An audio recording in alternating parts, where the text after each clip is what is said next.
Let's check out the forehand differences and similarities between Holger Rune and Carlos Alcaraz. Now, these two videos are courtesy of 12K GP Tennis on the left and Baseline Highlights on the right. Make sure you subscribe to these awesome channels. I've put the links in the description below. Now, what's pretty cool is I was able to find a 3-shot sequence that's quite similar. I mean, obviously, it's the same court. You know, it's different years, but same court, both red shirts, both Babolat rackets, both black shorts. Pretty crazy, right? Here's a little appearance by Patrick. So let's look initially at the preparation. Let's take this right here. What you'll notice immediately is a big difference in the height of the turn.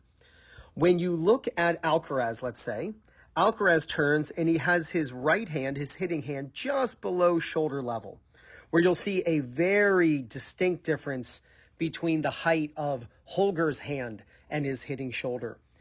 Because of this, what you'll get is a greater wrist angle. So Holger has a much greater wrist angle, nearly 90 degrees, where Alcaraz simply does not have that.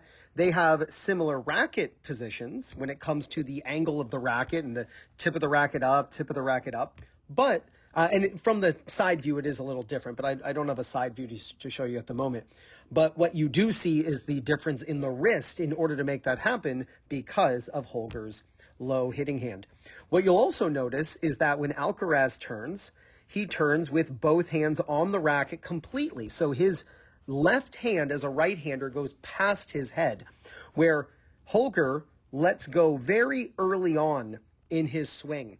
You kind of see this with Khachanov too, where there's an earlier letting go with the left hand. Now, when it comes to which is better, I mean, to each their own in this scenario when you've got pros and, you know, top 10 players in the world. What I would say when it comes to recreational players and what they should copy this turn. What I like to tell players is you want your hand, elbow, and shoulder all to be relatively the same height.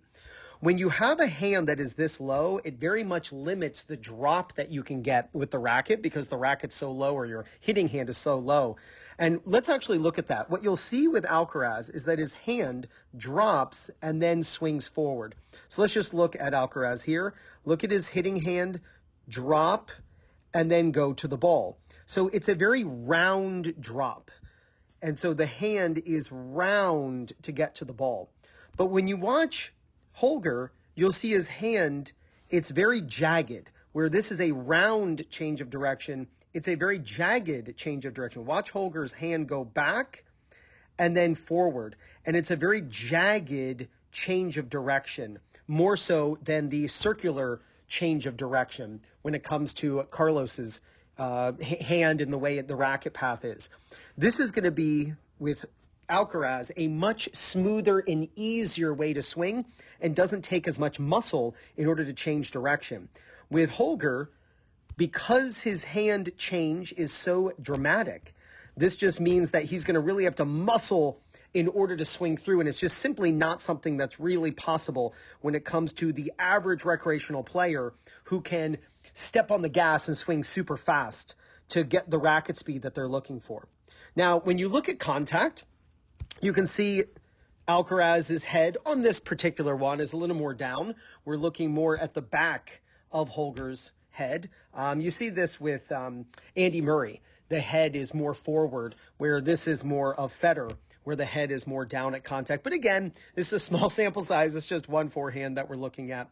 What I really like, and I show this all the time with my students and, you know, Zoom lessons, stroke analysis, but also in-person lessons, is I love to show people that at contact, you can see the non-hitting hand over the non-hitting shoulder. This is critical. What you will, and if you have videos of your own forehand, please look at it from the back view, go to contact and see if the non-hitting hand is visible over the non-hitting shoulder. This is absolutely critical when it comes to making sure that you can turn your hips. And players get this confused all the time, and they get mad at me all the time when it comes to the comment section. I wouldn't be surprised if you scroll down right now and find one that tells me I'm wrong. But I'm not in this scenario. I'm sure I'm wrong in other things, but not on this one. So what you'll notice is the non-hitting hand with pros will clear out of the way, and it allows for the body rotation to occur. right? It's almost like getting that arm out of the way. Now, a lot of players will say, no, no, no, Ryan, when you turn the hips, that moves the non-hitting hand out of the way. It does not, because you can try to turn your hips, but if this hand does not move and it just drops, or even worse yet, they kind of hug themselves, you will not turn your hips. It impedes hip turn. So if you're someone who struggles to turn your hips on your forehand, like you'll turn and coil initially, but you struggle turning into the shot as you're actually striking the ball, focus on moving your non-hitting hand up and across as you're striking. And when you're hitting the ball, I teach people like wave to the opponent as you're striking. That's kind of the feeling you want to have. But have the non-hitting hand visible. Here with Holger, it's just his thumb, right? He's kind of like giving us a thumbs up right there as he's striking the ball. Look at videos of your own forehand and make sure that that's where your hand is as you're striking. And if you aren't currently doing it and then you focus on it, you'll be able to turn your hips so much more effectively, which is critical when hitting a forehand, because your hitting shoulder is in the back on a forehand. And so you have to be able to rotate the body to get the body out of the way. That pulls the arm through as you're striking the ball. You'll see this violent movement of that body rotation is what sets the wrist angle. So they both have beautiful pre-stretches in their forearm. You got the butt cap pointing the direction of the ball. That sets the wrist angle till contact. Both of them swinging low to high. You can see as they're striking this ball, look how high their hands are going. So you can see with Alcaraz is a little higher, but it's really a case-by-case basis. But in fact, I think there's a forehand that might be a little bit better. Here's a really good one. Look how high Holger's going with his hand, right? Top of the head, and Alcaraz has his hand a little bit higher. Now, some players and even coaches, they'll teach, like, catch the racket to the side of the hand, side of the shoulder, I'm sorry. And that's fine as long as you go up high enough as you're hitting and then you drop to this point. What you don't want to do is have your hand, if you can help it, especially as a recreational player, have your hand go directly to your shoulder. What you'll notice with recreational players and even with pros who have the most consistent forehands is they go up high enough and then they drop to this point. If you swing across, it shortens the hitting zone. Sure, you'll get a lot of power, but it's not necessarily going to help you win more or play any better, because you're going to be framing, hitting short, hitting the net, pulling the ball to your left if you're right-handed. So I love the fact that for both of them here, you can see how their hands are down by their shorts. Their hitting hands are down by the shorts. And then when they're done, their hand is as high as the top of the head, if not a little bit higher with Alcaraz here, just showing this beautiful low to high swing. And then they go back to, well, that was actually the end of that. But I think it's just really cool to see the difference in the way that they both turn. But with Alcaraz, I would teach you to have this type of turn. Get your hand around shoulder level, turning with both hands. I would never change the way Holger hits his forehand. I'm not saying it's definitely not saying it's wrong. But when you're going to actually try to emulate maybe a pro, you can't emulate everything, but this is definitely something that you can emulate. Taking the racket back high with both hands on the throat of the racket. But from that point forward, both of them have this soft little lag. They don't have a huge lag like Federer, where the racket really pats the dog. Here the racket is actually very much dropping kind of behind the hand. It's very Djokovic-like, if you will, where it's a soft lag, not a very hard lag the way Federer has. But both of them world-class forehands, and there's a lot to copy.